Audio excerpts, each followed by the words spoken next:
হ্যাঁ বান্ধের কন্ডিশন দেখো আজকে জল ডুববো ঠিক আছে এটা তো বেজায় মানে খারাপ হইব জল ডুববো 2 মাস পরে জলটা বাইরে দিব হ্যাঁ কিন্তু এতে তখন বহুত ক্ষতিগ্রস্ত হইব কিন্তু আজকে যদি গড়টা যদি লইয়া যায় আমি সত্যি আমার বাচ্চা আমার পরিবার সব কিছু দেব তখন এটা খেয়ে দিব হ্যাঁ আজকে ফ্ল্যাট দিব যাওয়ার পরে কিতা ডাইলা দেখাইছি চাউলা দেখাইছি বিটিনা দুই প্যাকেট সোয়াবিন দেখাইছি লিপ কিন্তু এর আগে গড় এমপি হলে ভরি হবা বস্তা কোন টেলাইয়া রাখো বস্তা করে বেশি আজকে ওই দিন যান যদি যায় আমার যানটাকে ফিরাইয়া দিব হ্যাঁ ও জানোর মূল্য তখন থাকে যখন বুটায় তখন থাকে জানোর মূল্য তখন বড়ুয়ারে রানি রান্না করতে ডাকি আনা যায় দিদি দাদি কইয়া লাগে কুলো করে বইয়া লইয়া আইবা আর আজকে আমি যতটুকু মিডিয়ার কথা কইছি নি প্রকৃত যদি মান হুঁশ থাকে না নি আমার কথা কিছু মানে খারাপ হইতো না খারাপ হইতো না আর যারা মানে বাদ খাইও বাতর গুণ রাখুন না হ্যাঁ মানুষ হইও মানুষের গুণ রাখুন না তারা কইবা বাবাই রে বাবা বেটিগুর মুখ বড় বেতালা কিন্তু বেটি খোয়ার খানে বেটি কিবা রাইতো দিত কি পারে কালকে হইলে দেখবা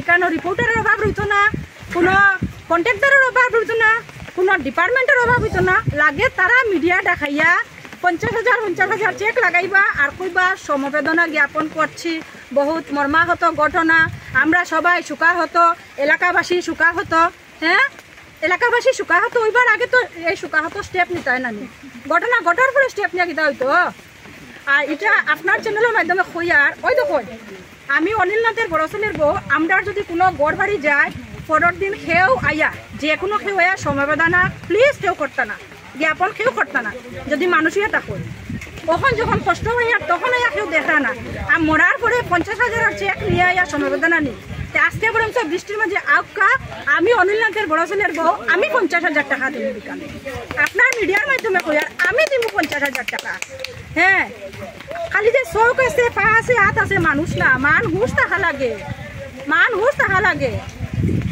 নমস্কার, আসসালামু আলাইকুম। আমার নাম আবুল কালাম আজাদ মজুমদার। আমি প্রাক্তন গাঁও পঞ্চায়েত সভাপতি। আমি আজাদ পঞ্চায়েত নামে সুপরিচিত।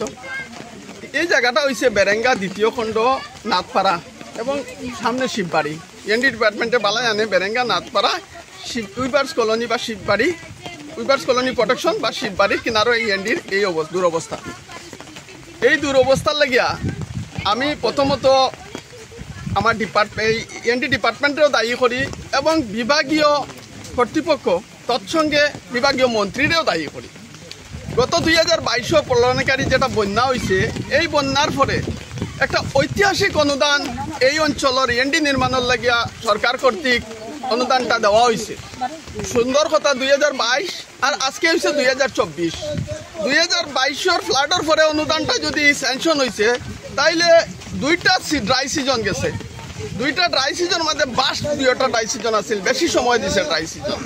এরপরেও এনডির কাজটা হয়েছে না। প্রথম সিজনও কাজ হয়েছে একটু, দ্বিতীয় সিজনও একবারে বৃষ্টি পড়ার টাইমে একটু মাটি লাল মাটিতে পালা নিয়েছে, যেটা মানুষ চলাচলের লেগে বারবার ডিমান্ড করার পরে লাল মাটিতে পালা নিয়েছে।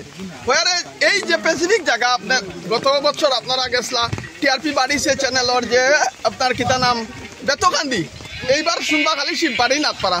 কারণ হইলে এই জায়গার যে এনডি নির্মাণ যেটা হয়েছে এখানে নিচে আছে নাথপাড়া প্রোটেকশন, শিববাড়ি প্রোটেকশন। এই শিববাড়ি প্রোটেকশনের লাগাই এই এনডিটা।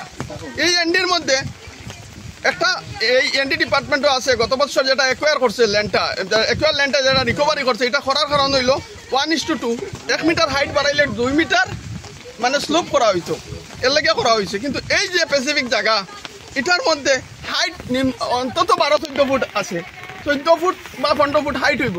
এই হাইটের মধ্যেও তারা গত পুরান এনডির উপরে মাটি ফেলাইছে। এখানেও 2টা টেকনিক্যাল কথা আছে। এখানে লোকাল মানুষে বারবার আমরা ডিমান্ড করছি, ওই যে এখন যেটা ব্যাম্বু প্লাস সেটিং করা হয় এটাও আমরা ডিমান্ডে হয়েছে। কয়েকদিন আগে ভাঙ্গার পরে আমরা এই ডিপার্টমেন্টে অনুরোধ করছি, অনুরোধ করার পরে কাজটা শুরু করছেন। হয়েছে কি এই জায়গার যদি আমরা এনডি ব্যাম্বু প্লাস সেটিংটা দিয়া স্লোপটা মেনটেন করিয়া যেতাম, 1:2 মেনটেন হইল না, কিন্তু 1:1.5 1 ফুট মানে হাইট আর আধা ফুট ব্রেথ হইলেও আমরা রইল। এই সরকারি যেটা মানে টেকনিক্যাল লাইন আছে এটা না করিয়া যদি আধাটা করা হইতো, 2-এর জায়গা আধা করাইয়া যদি স্লোপ মেনটেন করে করা হইতো আজকে এই জায়গাটা হয় না। এটা পুরান এনডির লগে কয়েকটা সেগুন গাছ আছিল। এই যে এটা কইরা এটা একটা বড় একটা পাড়া গিয়ে গেছে নাথপাড়া। এখানে না, নাথপাড়াটা বর্তমান গঙ্গাপুর এবং চৌধুরীপাড়া। ওই যে যেটা গঙ্গাপুর দেখা এটা হইলো আমরা বেরেঙ্গার জমি, এখান থেকে ভাঙ্গি আজকে এখানে হয়েছে এবং কয়েকদিনের মধ্যে হয়তো বেরেঙ্গাটা এক সময় অতীত হয়ে যাব, এখানে গঙ্গাপুর হয়ে যাব।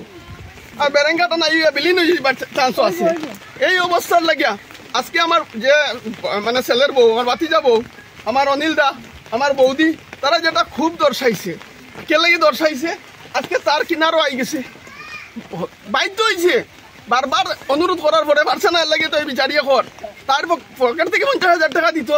প্রয়োজনে এই ধরনের কাজের লাগে আমরা গ্রাম থেকে চাঁদা উঠাইয়া দিলেই মু এই যেভাবে কাজ ওর এটার থেকে আরো গতি বাড়ানির প্রয়োজন আছে। ফ্লাডর জল যদি বাড়ি যায় হয়তো অনিলদা অতীত হয়ে যাব, অনিলদার গড়টা অতীত হয়ে যাব। এর লাগে আমরা এটা বিভাগীয় কর্তৃপক্ষ, আমরা এখানে বর্তমান যে নির্বাচিত সাংসদ, নবনির্বাচিত সাংসদরে জাতি ধর্ম বর্ণ সর্বধর্ম মানুষের নির্বাচিত করছে এবং ভোট দিছে। এইবার একটা ঐতিহাসিক ভোটের মাধ্যমে তাই নির্বাচিত হয়েছেন। আমরা এখানের বিধায়ক দীপায়ন চক্রবর্তী মহাশয় সবরে আমরা এলাকার পক্ষ থেকে আমরা অনুরোধ করি আর একবার স্পটটা পরিদর্শন করিয়া এটার বিহিত ব্যবস্থা নৌকা, নাইলে 21-22 এর সময় জলের হয়ে যাব, গতি হয়ে যাব, হাইট হয়ে যাব। এরপরে আইয়া মায়া খান্না করার থেকে আগে থেকে এটা ব্যবস্থা নেওয়ার প্রয়োজন আছে। যে হারে বৃষ্টি এখন নেট সবার পকেটও আছে, ডেইলি দেখা যায় বৃষ্টি আছে, আগামী আরও 7 দিন বৃষ্টি আছে। এইরকম বৃষ্টি যদি থাকে তাহলে বৃহত্তর শিলচর শহর হয়তো গত বছরের ন্যায় প্লাবিত হইব। অনিলদা সহ নাথপাড়াটা একটা অতীত ইতিহাস থেকে যাইব। নাথপাড়াটা যদি এখান থেকে এনটির বাঙ্গা মানে বাঙ্গাটা শুরু হয় তাহলে নাথপাড়াটা আবার গঙ্গাপুর হয়ে যাব, নদীর তলান্বিত হয়ে যাবার লাগে আমি সবার কাছে অনুরোধ করি আর আমরা সবে যাতে স্পট পরিদর্শন করাই আর কাজের স্পিডটা বাড়াই এবং এটার কাজের যাতে ইনকোয়ারিটাও হয়।